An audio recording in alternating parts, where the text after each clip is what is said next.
السلام علیکم ورحمۃ اللہ وبرکاتہ۔ بسم اللہ الرحمن الرحیم۔ آج ہم بات کریں گے تل کے بارے میں۔ تل ایسی غذا ہے جو گوشت جیسے خواص رکھتی ہے۔ تل در حقیقت طاقت حاصل کرنے اور عمر بڑھانے کا بہترین ذریعہ ہے۔ تل کو نباتاتی گوشت بھی کہا جاتا ہے کیونکہ اس میں لیسیتین کی وافر مقدار موجود ہوتی ہے۔ لیسیتین ایک فاسفورس آمیز چکنائی ہے جو بافتوں اور پٹھوں کی طاقت کے لیے نہایت ضروری ہے۔ انسانی دماغ بھی توانائی لیسیتین سے حاصل کرتا ہے۔ جدید تحقیقات کے مطابق تلوں میں 50% کے قریب تیل پایا جاتا ہے، جس میں وٹامن ای، وٹامن بی اور وٹامن B2 کے علاوہ کیروٹین پایا جاتا ہے۔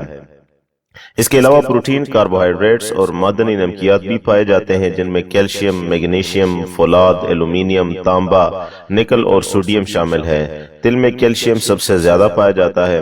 قدرت کی یہ چھوٹی سی نعمت آج کے خستہ اعصاب اور شکست و ریخت کے عمل کا شکار انسانوں کے لیے خصوصی تحفہ ہے۔